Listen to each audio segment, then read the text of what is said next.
Deuxième vidéo sur notre chapitre réaction acide-base. Donc on a vu la définition des termes acide et base, les couples acide-base et la notion de pH. On a parlé aussi de réaction d'oxydoréduction et on va justement se concentrer sur cette partie-là maintenant. Une réaction d'oxydoréduction, est-ce que c'est une réaction totale ou est-ce que c'est un équilibre chimique? Et bien en fait, ça dépend des cas. Donc on va voir notamment deux cas. Le premier cas, c'est la réaction entre un acide fort ou bien une base forte dans l'eau. Alors on vous dit qu'on a mesuré le pH d'une solution d'acide chlorhydrique, qui est un acide fort, de concentration 1,010-2 mol par litre, et on a trouvé un pH de 2. On a pris comme volume 1 litre pour cette solution. Alors l'équation chimique de la réaction se note HCl, l'acide chlorhydrique, plus H2O. On met double flèche pour l'instant parce qu'on ne sait pas si c'est une réaction totale ou un équilibre. Et ça nous donne H3O+, plus Cl-. Alors si on fait un tableau d'avancement, à l'état initial, l'avancement est nul, le nombre de moles d'acide chlorhydrique est donné par la formule C fois V. On a donc, comme le volume est de 1 litre, 1,0 fois 10-2 moles d'acide chlorhydrique au moment initial. H2O est toujours noté en excès, 0 du côté des produits. À l'état final, on note X égale XF pour X final. On verra qu'on n'est pas obligé de noter X max, puisque X max c'est dans le cas d'une réaction totale, et pour l'instant on ne sait pas si c'est total ou équilibre. Il va rester 10 puissance moins 2 moins X final mol d'acide chlorhydrique, l'eau est toujours en excès, et il reste X final mol d'H3O+, et de Cl-. Alors ce X final, il faut qu'on arrive à le déterminer. Pour le déterminer, on a comme indication le pH, et il faut se souvenir que la concentration en H3O+, c'est 10 puissance moins pH. On peut donc obtenir le X final, qui est la concentration en H3O+, fois le volume. Donc ça nous donne 10 puissance moins pH fois 1, puisque le volume c'est 1, ce qui nous donne pour nous 10 puissance moins 2 mol. On a donc trouvé comme X final 10 moins 2 mol. Du coup, combien va-t-il rester d'acide chlorhydrique? 0. On est dans le cas où la totalité de l'acide chlorhydrique est consommée. On a X final qui vaut X max. Et on peut considérer que la réaction est une réaction totale, puisque l'intégralité du réactif limitant est consommée. Dans ce cas-là, on peut mettre une simple flèche dans l'équation chimique. Donc c'est le cas d'un acide fort, on aurait pu avoir exactement la même chose avec une base forte dans l'eau.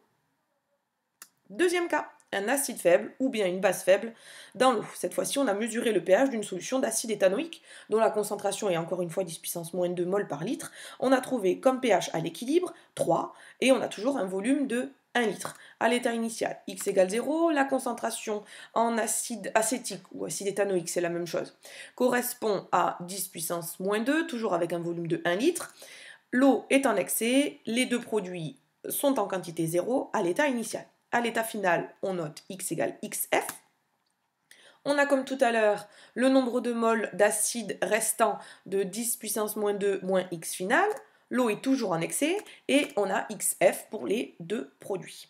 Pour trouver XF, même méthode que tout à l'heure, on passe avec le pH. Le pH, c'est moins log de la concentration H3O+, ce qui veut dire que la concentration H3O+, c'est 10 puissance moins pH. Et pour trouver X final, qui est un nombre de moles, on multiplie la concentration par le volume, ce qui nous donne 10 puissance moins 3 moles dans notre cas, puisque le pH est égal à 3. Du coup, eh bien, il reste de l'acide acétique, puisqu'on fait 10-2 moins 10-3, ça nous fait 9 fois 10-3 mol. La réaction n'est pas totale. On garde la double flèche dans l'écriture de l'équation chimique. Donc, on est dans le cas de réaction totale lorsqu'on a un acide fort ou une base forte dans l'eau. On est dans le cas d'une réaction totale, d'une réaction à l'équilibre, avec un équilibre chimique dans le cas d'un acide faible ou d'une base faible dans l'eau. Alors évidemment, dans le cas où on a un acide fort et une base forte, la réaction est systématiquement totale. J'en profite pour signaler que la réaction est totale et surtout qu'elle est exothermique. Ça veut dire qu'elle va libérer de la chaleur. Quand on est à l'équilibre, on va définir une nouvelle grandeur qu'on va appeler la constante d'acidité d'un couple. On va voir ce que c'est. Lorsqu'un acide faible, qu'on note AH, ou HA, c'est la même chose, est introduit dans une solution aqueuse. Il va réagir avec l'eau. Attention, l'eau, c'est la base conjuguée du couple H3O+, H2O. Selon la réaction qu'on note de façon générique, AH plus H2O, double flèche, H3O+, plus A-. On est obligé de noter la double flèche parce qu'on est dans le cas d'un acide faible et donc d'une réaction qui n'est pas totale. Même chose lorsque c'est une base faible dans l'eau, on la note A-, elle est introduite dans l'eau et elle va réagir avec l'eau qui du coup est l'acide de son couple. On prendra donc le couple H2O, HO-, et on a comme équation A- plus H2O, double flèche, HO- plus AH. Donc ça, c'est les équations de réaction d'oxydoréduction d'un acide faible ou d'une base faible dans l'eau, de façon générique avec noté AH pour l'acide et A- pour la base. Qu'est-ce que c'est alors que cette constante d'acidité? La constante d'acidité, c'est Ka. C'est une grandeur qui est notée Ka, sans dimension, et en fait, c'est elle qui va nous signaler le comportement des espèces chimiques en solution. C'est le quotient des concentrations des espèces chimiques AH, A- et H3O+. On l'appelle constante d'acidité et elle caractérise chaque couple acido-basique, c'est-à-dire que chaque couple acido-basique a son propre Ka qui est connu, qui est tabulé et qui est propre à lui-même. Donc chaque couple acide-base, évidemment il faut que ce soit acide faible, base faible, a sa constante d'acidité. Alors avec cette constante d'acidité, on peut définir le pKa d'un couple, c'est souvent lui qui est donné dans les tables. Le pKa d'un couple, ça correspond à moins log de Ka. Ce pKa est compris entre 0 et 14, il n'a pas d'unité et il se place sur une échelle de pH, puisque le pH est lui aussi compris entre 0 et 14. Pour les couples acide fort, base forte, la réaction étant totale, il n'y a pas d'équilibre chimique, et s'il n'y a pas d'équilibre chimique, eh bien, il n'y a pas de constante d'équilibre, pas de constante d'acidité. Alors, par exemple, dans ce tableau, vous avez tout un tas de pKa de divers couples acido-basiques qui sont représentés. Donc vous avez la forme acide, son nom, la forme basique, son nom et la valeur du pKa dans ce tableau. Alors je vais vous juste faire une petite remarque. Si on prend les espèces qui sont fluorées en vert, on remarque qu'on a l'acide en haut H2CO3 et sa base conjuguée HCO3-. Et bien cette base conjuguée HCO3-, c'est aussi l'acide d'un autre couple HCO3-, CO3 2-. Donc un peu comme l'eau, c'est une espèce chimique qui est amphotère. Et donc du coup, on dit que l'acide carbonique, H2CO3, est un diacide. Il a perdu un premier H+, pour se transformer en sa base conjuguée CH3COO-, et cet ion hydrogénocarbonate est capable lui aussi de céder encore un H+, pour se transformer en ion carbonate. Du coup, c'est un diacide. Il a deux valeurs de pKa, une à 6,3 et une autre à environ 10,3.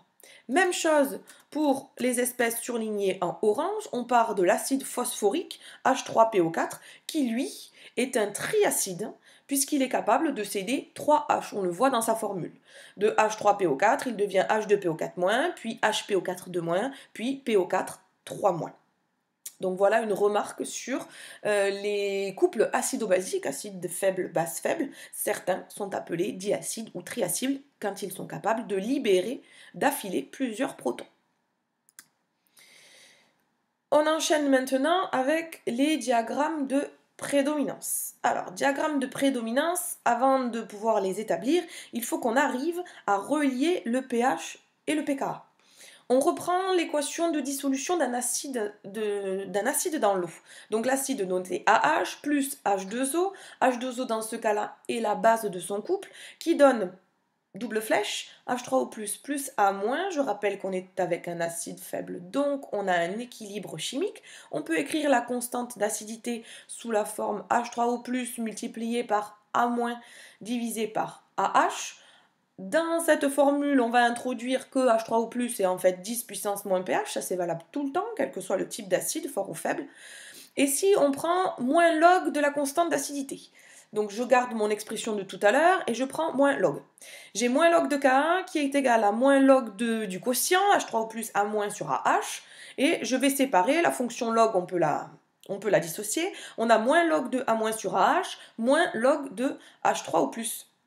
Log de H3O+, je reconnais que c'est pH, pardon, moins log de H3O+, je reconnais que c'est pH, moins log de Ka de l'autre côté, à gauche, je reconnais que c'est pK, et si je recombine, ça me donne pH égale pK plus log de A- sur AH. Cette formule est toujours valable, vous pouvez la prendre, mais vous devez aussi savoir la retrouver à l'aide de la formule, des deux formules de départ, l'expression du Ka et la formule qui relie H3O+, et le pH.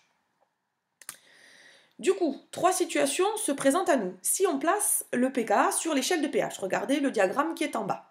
On a le pK si on est avec un pH inférieur au pK. On a l'espèce acide qui est majoritaire. Pourquoi? Parce que la concentration en AH est plus grande que la concentration en A-. On dit que la forme acide prédomine. De l'autre côté du pKa, on a un pH plus grand que pKa. Dans ce cas-là, on a la forme basique qui prédomine. C'est logique parce que A- est plus grand que AH.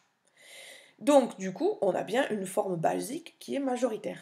Et si la concentration en AH correspond à la concentration en A-, dans ce cas-là, on a pH qui est égal à pKa. C'est ainsi qu'on définit les domaines de prédominance de chacune des espèces chimiques. Dernier point dont on a besoin de voir dans ce chapitre, le produit ionique de l'eau. Alors on a vu tout à l'heure que l'eau était un ampholyte, c'est-à-dire qu'elle est acide et base dans deux couples différents, et ça nous donnait une équation qu'on appelait autoprotolyse de l'eau, qui correspond à 2H2O, double flèche, H3O+, plus HO-. Là, dans ce cas-là, on définit le produit ionique comme la grandeur KE, qui est sans unité, et qui correspond au produit de la concentration H3O+, par HO-. Et bien, ce KE, il a une valeur fixe, qui est donnée à 25 degrés, qui correspond à 10 puissance moins 14, et qu'on peut utiliser, qui nous permet, quand on connaît la concentration H3O+, de trouver celle d'HO-, ou quand on a celle d'HO-, de trouver celle de H3O+. Donc elle est très utile et elle est donnée à 25 degrés. Le pKe, eh bien ça correspond à moins log de KE, et si on applique sur la calculatrice, on trouvera 14. Voilà pour ce chapitre sur les réactions acido-basiques, et vous allez avoir d'autres vidéos concernant les dosages acido-basiques que nous avons réalisés dans ce chapitre.